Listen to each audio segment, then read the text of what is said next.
খুলনা ও কুয়েটের কিছু মানুষরূপী কুকুরের কামড়াকামড়ি তিস্তা মহাপরিকল্পনা বাস্তবায়ন কর্মসূচি থেকে দেশের মানুষের দৃষ্টি ঘুরিয়ে দেওয়ার কাজটি করল বলে মন্তব্য করেছেন বিএনপির আন্তর্জাতিক বিষয়ক কমিটির সদস্য ইশরাক হোসেন। 19 ফেব্রুয়ারি বুধবার নিজের ভেরিফাইড ফেসবুক পেজে দেওয়া এক পোস্টে এসব কথা বলেন তিনি। খুলনা প্রকৌশল ও প্রযুক্তি বিশ্ববিদ্যালয়ের ছাত্রদলের নেতাকর্মী ও বৈষম্য বিরোধী ছাত্র আন্দোলনের সংঘর্ষের ঘটনায় তিনি এ মন্তব্য করেন।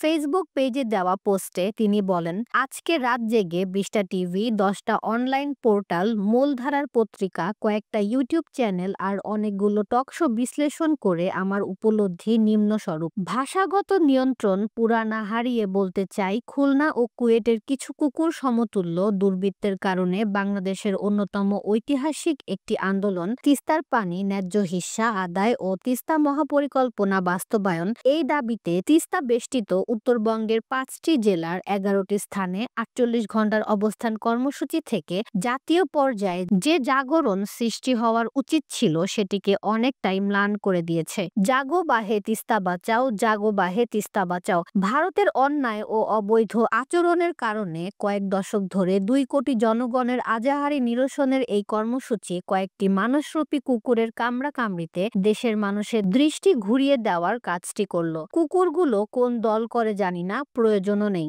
যারাই দোষী তাদেরকে খাঁচাবন্দি করার দায়িত্ব পুলিশের। তারা সেটি করতে ব্যর্থ হলে তাদেরকেও ষড়যন্ত্রের অংশীদার হিসেবেই গণ্য করতে হবে।